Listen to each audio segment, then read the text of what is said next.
Payg'ambarimiz alayhissalomdan qiyomatning alomatlari haqida so'rashganda odamlardan omonat ko'tariladi deganlar.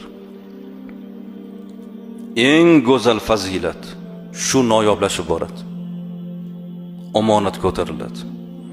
Omonatga rioya qilish, hamma ulug'larimizni hayotini ko'raylik.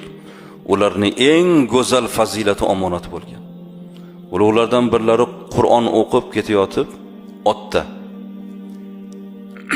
arablar yelkasiga tashlab oladi-yu ridoni. Yelkasidan tushib, otning ustidan sidirilib tushib qopti. Yelkalardagi ridolar. Bir qancha yo'l yurgandan keyin sheriklar yelkangizdagi ridoyingiz qani desa, qarasalar yo'q, tushib qolgan ekan. Otdan tushdilarda, hozir sizlar bir oz meni poylab turinglar deb turib piyoda yurib keta boshladilar.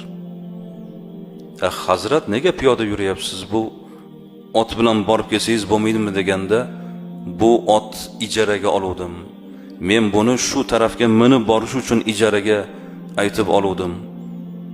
Men boshqa harakat uchun ko'zda tutmagandim deb omonatga rioya qilishim kerak deb turib, bergan va'dalariga xilof ish qilmaslik uchun otni o'sha yerda to'xtatib, borib o'sha ridolarni olib kelgan ekanlar. Mana omonatdorlik. Inson ulug'likni faqat ibodat bilan topmaydi azizlar. Namoz o'qisa-yu birovni haqqidan qo'rqmasa, hajga borsa-yu bergan qarzini qaytarib bermasa, bu qanday gap bu?